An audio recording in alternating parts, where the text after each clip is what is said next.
প্ৰিয় দৰ্শক, 17 ফেব্ৰুৱাৰী মঙলবাৰে 2026 চনৰ প্ৰথম আৰু আটাইতকৈ দীঘলীয়া সূৰ্যগ্ৰহণ লাগিবলৈ গৈ আছে। অৰ্থাৎ মহাশিৱৰাত্ৰিৰ ঠিক দুদিন পাছতেই এই সূৰ্যগ্ৰহণ আমি সকলোৱে দেখিবলৈ পাম।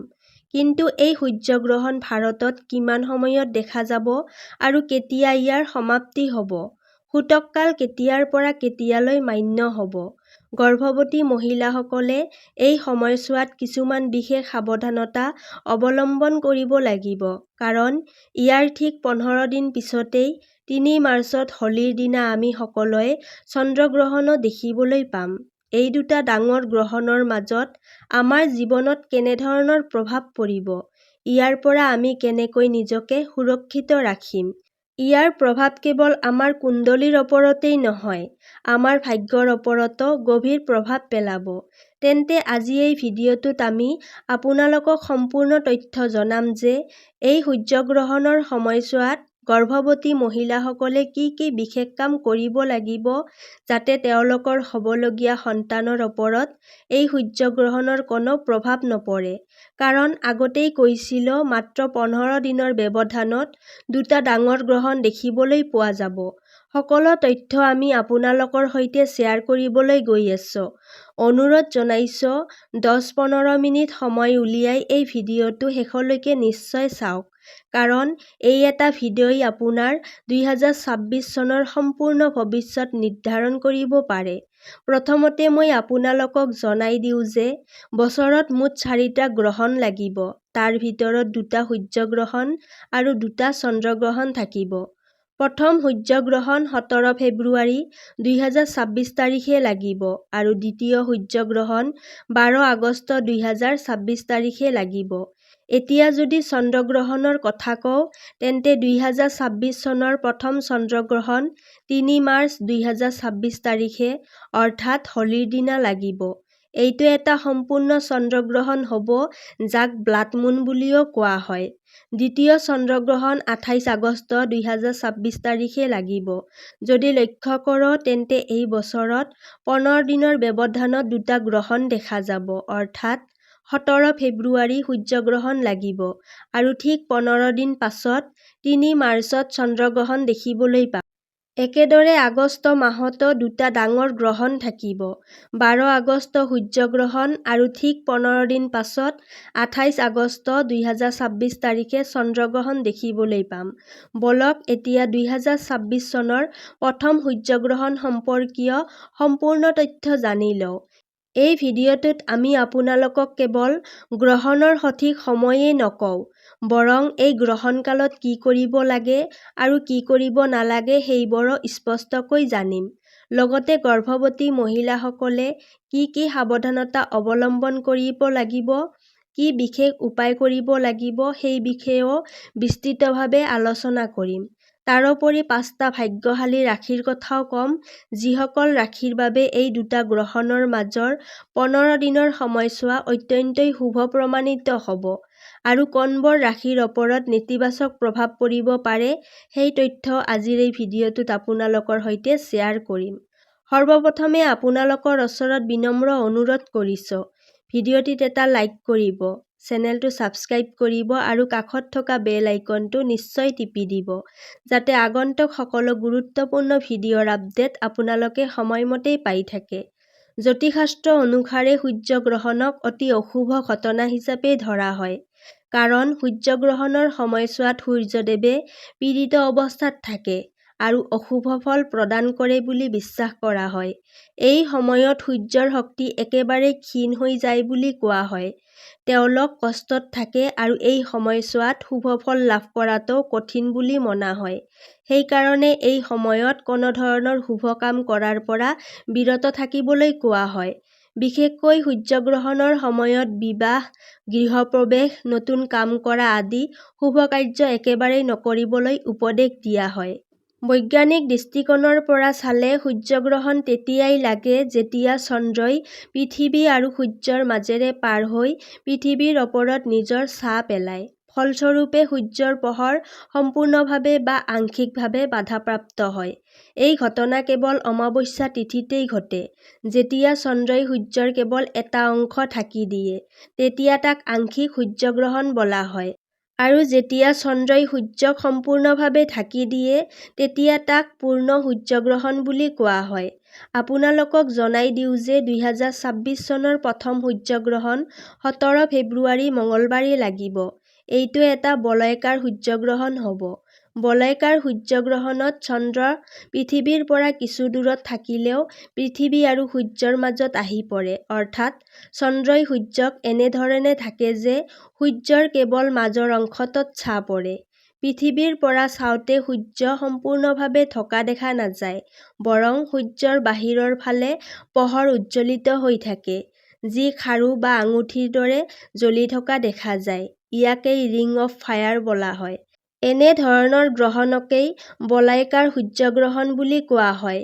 প্ৰিয় দৰ্শক, ফাগুন মাহৰ কৃষ্ণ পক্ষৰ অমাৱস্যা তিথিত লাগিবলৈ গৈ থকা বছৰৰ এই প্ৰথম সূৰ্যগ্ৰহণ 17 ফেব্ৰুৱাৰী তাৰিখে প্ৰায় 4 ঘণ্টালৈ চলিব। অৰ্থাৎ এই গ্ৰহণটো যথেষ্ট দীঘলীয়া হ'ব। প্ৰায় 4 ঘণ্টা ধৰি ইয়াৰ প্ৰভাৱ থাকিব। এইটো এটা বলয়াকাৰ সূৰ্যগ্ৰহণ হ'ব আৰু এই দিনা সূৰ্যৰ প্ৰায় 96% অংশ চন্দ্ৰই ঢাকি দিব। ফলস্বৰূপে সূৰ্য আঙুঠি বা খাৰুৰ দৰে দেখা যাব, যাক ৰিং অৱ ফায়াৰ বোলা হয়। এই মনোমোহা দৃশ্য প্ৰায় 2 মিনিট 20 ছেকেণ্ডলৈকে দেখা যাব আৰু যথেষ্ট প্ৰভাৱশালী হ'ব। জ্যোতিষ মতে এই সূৰ্যগ্ৰহণৰ আটাইতকৈ অধিক প্ৰভাৱ কুম্ভ ৰাশিৰ লোকসকলৰ ওপৰত পৰিব। কুম্ভ ৰাশিৰ বাবে কিছুমান বিশেষ উপায়ও ভিডিঅ'ৰ শেষত জনোৱা হ'ব। তাৰ আগতে জানি লওক গ্ৰহণ কেতিয়া আৰম্ভ হ'ব আৰু কেতিয়া শেষ হ'ব। 17 ফেব্ৰুৱাৰী তাৰিখে এই সূৰ্যগ্ৰহণ দুপৰীয়া 3:26 আৰম্ভ হ'ব আৰু সেইদিনাই সন্ধিয়া 7:57 সমাপ্ত হ'ব। এতিয়া প্ৰশ্ন হ'ল, এই সূৰ্যগ্ৰহণ ক'ত ক'ত দেখা যাব? এই গ্ৰহণ দেখা যাব দক্ষিণ আমেৰিকা, আৰ্জেণ্টিনা, চিলি, দক্ষিণ আফ্ৰিকা, আণ্টাৰ্কটিকা, মৰিচাছ, তানজানিয়া, জিম্বাবৱে, ভাৰত মহাসাগৰ, প্ৰশান্ত মহাসাগৰত। কিন্তু গুৰুত্বপূৰ্ণ কথা হৈছে 17 ফেব্ৰুৱাৰী তাৰিখৰ এই সূৰ্যগ্ৰহণ ভাৰতত দেখা নাযাব। ভাৰতবাসীৰ বাবে এই ভূগোলীয় ঘটনা অদৃশ্য হৈ থাকিব। কিন্তু ইয়াৰ অৰ্থ এইটো নহয় যে গ্ৰহণৰ কোনো প্ৰভাৱ নাথাকিব। গ্ৰহণ দেখা নগ'লেও ইয়াৰ প্ৰভাৱ আমাৰ কুণ্ডলী, ৰাশি আৰু জীৱনৰ ওপৰত পৰিব পাৰে বুলি বিশ্বাস কৰা হয়। বিশেষকৈ গৰ্ভৱতী মহিলাসকলৰ ক্ষেত্ৰতো সাৱধানতা অৱলম্বন কৰাৰ পৰামৰ্শ দিয়া হয়। যিহেতু এই সূৰ্যগ্ৰহণ কুম্ভ ৰাশিত লাগিব আৰু 2026 চনৰ প্ৰথম দুটা গ্ৰহণ মাত্ৰ 15 দিনৰ ব্যৱধানত ঘটিব, সেয়ে সকলো 12টা ৰাশিৰ ওপৰত ইয়াৰ প্ৰভাৱ দেখা যাব বুলি কোৱা হয়। সেয়ে নিজৰ ৰাশিৰ অনুকূল উপায় গ্ৰহণ কৰাটো উচিত।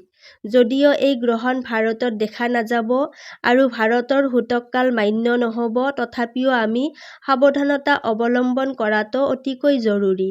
যিবোৰ দেশত এই সূৰ্যগ্ৰহণ দেখা যাব, সেই স্থানসমূহত সূতককাল গ্ৰহণ আৰম্ভ হোৱাৰ 12 ঘণ্টা আগতেই আৰম্ভ হ'ব। এই সময়ছোৱাত সূতকৰ সৈতে জড়িত নিয়ম পালন কৰা হয়। বিশেষকৈ গৰ্ভৱতী মহিলাসকলে এই সময়ছোৱাত অতিৰিক্ত সাৱধানতা অৱলম্বন কৰিব লাগে বুলি ধৰা হয়। আপুনি ভাৰতত থাকক বা বাকী যিকোনো দেশতেই থাকক, শাস্ত্ৰ অনুসাৰে সূৰ্যগ্ৰহণক অশুভ ঘটনা বুলি মনা হয়। কোৱা হয় যে ইয়াৰ নেতিবাচক প্ৰভাৱ সকলো মানুহৰ ওপৰত পৰে। সেইকাৰণে এই সময়ছোৱাত সকলো ধৰণৰ শুভ কাম বৰ্জিত ধৰা হয়। নতুন কাম আৰম্ভ নকৰিবলৈ উপদেশ দিয়া হয়। সূৰ্যগ্ৰহণ আৰু সূতককাল চলি থকা সময়ত ঘৰৰ মন্দিৰত পৰ্দা দি থোৱাৰ প্ৰথা আছে, কিয়নো গ্ৰহণৰ সময়ত দেৱ-দেৱীক স্পৰ্শ কৰাটো বৰ্জিত বুলি মনা হয়। কিন্তু এই বিশেষ সূৰ্যগ্ৰহণ ভাৰতত দেখা নাযাব। সেয়ে ভাৰতত মন্দিৰৰ দুৱাৰ বন্ধ কৰাৰ প্ৰয়োজন নাই বুলি ধৰা হয়। যদি আপোনাৰ ঘৰত তুলসী গছ আছে, তেন্তে গ্ৰহণৰ সময়ত তাক স্পৰ্শ নকৰিবলৈ কোৱা হয়। গৰ্ভৱতী মহিলাসকলৰ বাবে কিছুমান বিশেষ সাৱধানতাৰ কথা কোৱা হয়। গ্ৰহণৰ সময়ত গৰ্ভৱতী মহিলাসকলে ঈশ্বৰৰ নাম বা মন্ত্ৰজপ অবিৰতভাৱে কৰিব লাগে। ধৰ্মীয় গ্ৰন্থ পাঠ কৰিব পাৰে। জঙা বা ধাৰদাৰ বস্তু ব্যৱহাৰ নকৰিব। এই সময়ত আহাৰ আৰু পানীয় গ্ৰহণ নকৰিবলৈ উপদেশ দিয়া হয়। মানসিক চাপ নল'ব। কষ্টকৰ কাম নকৰিব। বেজি-সূঁতা ব্যৱহাৰ নকৰিব। ধাতুৰ বস্তু ব্যৱহাৰ বা শৰীৰত পৰিধান নকৰিবলৈ কোৱা হয়। সম্ভৱ হ'লে গ্ৰহণ শেষ হোৱাৰ পিছত গা ধুব লাগে। নিজৰ ওপৰত গংগাজল ছটিয়াই ল'ব লাগে আৰু কাপোৰ সলনি কৰিব লাগে বুলি কোৱা হয়। ইয়াৰ উপৰিও গ্ৰহণকালত স্বামী-স্ত্ৰীয়ে শাৰীৰিক সম্পৰ্ক নকৰিবলৈ উপদেশ দিয়া হয়। কোৱা হয় যে এনে কৰিলে ঘৰৰ সুখ-শান্তিত বিঘ্ন ঘটিব পাৰে। যিসকলৰ কুণ্ডলীত ৰাহু বা কেতুৰ প্ৰভাৱ অধিক বুলি ধৰা হয়, তেওঁলোকে গ্ৰহণৰ সময়ত ঘৰৰ বাহিৰলৈ যাব নালাগে। লগতে এই সময়ত তেল মালিচ নকৰিবলৈও কোৱা হয়, কিয়নো ইয়াৰ ফলত ছালৰ ৰোগৰ সম্ভাৱনা বৃদ্ধি কৰিব পাৰে। প্ৰিয় দৰ্শক, এটা গুৰুত্বপূৰ্ণ কথা মনত ৰাখিব লাগিব। এই সকলোবোৰ আধ্যাত্মিক আৰু লোকবিশ্বাসৰ ওপৰত আধাৰিত। স্বাস্থ্য, গৰ্ভাৱস্থা বা যিকোনো চিকিৎসা সংক্ৰান্ত বিষয়ত সদায় চিকিৎসকৰ পৰামৰ্শক প্ৰাধান্য দিব। প্ৰিয় দৰ্শক, গ্ৰহণৰ সময়ত তুলসী পাতৰ বিশেষ গুৰুত্ব আছে বুলি শাস্ত্ৰত কোৱা হয়। এই সময়ত তুলসীৰ পাত ছিঙাটো অশুভ বুলি ধৰা হয়। সেয়ে আপোনালোকে গ্ৰহণ আৰম্ভ হোৱাৰ আগতেই তুলসীৰ পাত ছিঙি লৈ আহাৰ আৰু পানীত মিহলাই থ'ব পাৰে। ঘৰত থকা খাদ্য সামগ্ৰীতো তুলসীৰ পাত দি ৰাখিবলৈ কোৱা হয়। যিসকল গৰ্ভৱতী মহিলা আছে তেওঁলোকে নিজৰ আঁচলত তুলসীৰ পাত বান্ধি ৰাখিব লাগে। লগতে চেষ্টা কৰিব লাগে যাতে গ্ৰহণৰ সময়ত ৰখা খাদ্য বা পানী ব্যৱহাৰ নকৰে। সম্ভৱ হ'লে সেইবোৰ পেলাই দিব লাগে। যদি পেলোৱা সম্ভৱ নহয় তেন্তে তুলসীৰ পাত দিয়া খাদ্যহে গ্ৰহণ কৰিব লাগে বুলি কোৱা হয়। গ্ৰহণ শেষ হোৱাৰ লগে লগে ঘৰখন ভালদৰে চাফ-চিকুণ কৰি ল'ব লাগে। নিমখ মিহলি পানীৰে মুছি ল'ব লাগে আৰু গোটেই ঘৰতে গংগাজল ছটিয়াব লাগে বুলি মনা হয়। কাৰণ এই সময়ত তান্ত্ৰিক শক্তি অধিক সক্ৰিয় থাকে বুলি লোকবিশ্বাস আছে। এই সময়ছোৱাত অতি প্ৰয়োজন নহ'লে ভ্ৰমণ নকৰাই ভাল বুলি কোৱা হয়। পৰিয়ালৰ কোনো সদস্যকো ঘৰৰ বাহিৰলৈ নপঠোৱাই উত্তম বুলি ধৰা হয়। ইয়াৰ উপৰিও কিছুমান কথা মনত ৰাখিবলৈ কোৱা হয়। সূৰ্যগ্ৰহণৰ সময়ত চুলিত তেল নিদিব। আহাৰ আৰু পানী গ্ৰহণ নকৰিব। শুই নাথাকিব। কাপোৰ ধোৱা, বাচন ধোৱা, ৰন্ধন কৰা আদি কামৰ পৰা বিৰত থাকিব। দাঁত মাজা বা তালা খোলা আদি কামো নকৰিবলৈ উপদেশ দিয়া হয়। যদি কোনো ব্যক্তি অসুস্থ, বৃদ্ধ, শিশু বা গৰ্ভৱতী হয়, তেন্তে তেওঁলোকৰ বাবে বিশেষ ব্যৱস্থা ল'ব লাগে। সূতক কাল আৰম্ভ হোৱাৰ আগতেই প্ৰয়োজনীয় খাদ্য বা পানীৰ ব্যৱস্থা কৰি ৰাখিব লাগে। প্ৰতিটো খাদ্য সামগ্ৰীত তুলসীৰ পাত দি ৰাখিব পাৰে। তাৰ পিছত প্ৰয়োজন অনুসাৰে আহাৰ গ্ৰহণ কৰিব পাৰে বুলি কোৱা হয়। লোকবিশ্বাস অনুসাৰে এনে কৰিলে গ্ৰহণৰ দোষ নালাগে আৰু নকাৰাত্মক প্ৰভাৱৰ পৰা সুৰক্ষিত থকা যায়। প্ৰিয় দৰ্শক, এতিয়া জানি লওঁ সূৰ্যগ্ৰহণৰ সময়ত কোনবোৰ উপায় কৰিলে জীৱনৰ সকলো কামত সফলতা লাভ কৰিব পাৰি আৰু বিভিন্ন কষ্টৰ পৰা মুক্তিও পাব পাৰি। লোকবিশ্বাস অনুসাৰে গ্ৰহণৰ সময় প্ৰকৃতি অত্যন্ত সংবেদনশীল অৱস্থাত থাকে। এই সময়ত কৰা উপায় ফলপ্ৰসূ হয় বুলি কোৱা হয়। সেয়ে এই সময়ত কিছুমান বিশেষ সাধনা আৰু পূজা-পাঠ কৰাৰ পৰামৰ্শ দিয়া হয়। ধন-সম্পদ বৃদ্ধিৰ বাবে এই সময়ত শ্ৰী সূৰ্য পাঠ কৰাটো অতি শুভ বুলি ধৰা হয়। বিশ্বাস কৰা হয় যে ইয়াৰ ফলত ধন-সম্পত্তিত উন্নতি হয়, ঘৰত আৰ্থিক সমৃদ্ধি আহে আৰু টকা-পইচাৰ সৈতে জড়িত সমস্যা দূৰ হয়। কুণ্ডলীৰ দোষ বা জীৱনত থকা বাধাসমূহ হ্ৰাস পায় বুলি মনা হয়। বন্ধ দুৱাৰ খোল খাই যোৱা যেন অনুভৱ হয় আৰু সুখ-সমৃদ্ধি বৃদ্ধি পায়। গ্ৰহণ শেষ হোৱাৰ পিছত কৰিবলগীয়া কাম। গ্ৰহণ শেষ হোৱাৰ পিছত গো-মাতাক গুড় আৰু ৰুটিৰ সৈতে অলপ ঘি আৰু ক'লা তিল মিহলাই খুৱাব লাগে বুলি কোৱা হয়। ইয়াৰ ফলত ঘৰত সুখ-শান্তি বৃদ্ধি পায় আৰু নজৰ দোষ দূৰ হয় বুলি বিশ্বাস আছে। ক'লা তিল আৰু সৰিয়হৰ তেলৰ দীপক আহঁত গছৰ তলত জ্বলোৱাটো শুভ বুলি ধৰা হয়। ইয়াৰ দ্বাৰা নজৰ দোষ, আৰ্থিক সমস্যা বা গৃহ সংক্ৰান্ত অসুবিধাৰ পৰা মুক্তি পোৱা যায় বুলি মনা হয়। যদি আপোনাৰ কুণ্ডলীত সূৰ্যৰ অৱস্থান তলত থাকে, মাংগলিক দোষ থাকে বা শনি দোষৰ প্ৰভাৱ থাকে বুলি ধৰা হয়, তেন্তে এই সময়ত সূৰ্যদেৱৰ মন্ত্ৰ জপ কৰিব লাগে।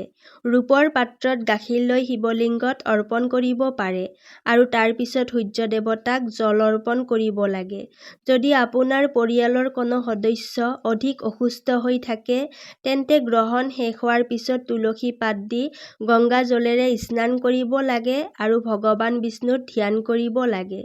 যদি আপুনি ব্যৱসায়ত উন্নতি, চৰকাৰী চাকৰি লাভ বা প্ৰমোচন বিচাৰে, তেন্তে গ্ৰহণ শেষ হোৱাৰ পিছত তুলসী মাতাৰ সন্মুখত বিশুদ্ধ ঘিউৰ প্ৰদীপ জ্বলাই তাৰ ভিতৰত অলপ অক্ষত আৰু ৰলি দি প্ৰাৰ্থনা কৰিব লাগে। ইয়াৰ ফলত বাধা দূৰ হয় আৰু কামত সফলতা লাভ কৰিব। এতিয়া জানি লওঁ 17 ফেব্ৰুৱাৰীৰ দিনা আপোনাৰ ৰাশিফলে কি কয়। ইয়াত মুঠ 4টা ৰাশিৰ বিষয়ে বিশেষকৈ কোৱা হৈছে। নম্বৰ 1, সিংহ ৰাশি। এই সূৰ্যগ্ৰহণৰ আটাইতকৈ অধিক প্ৰভাৱ সিংহ ৰাশিৰ ওপৰত দেখা যাব।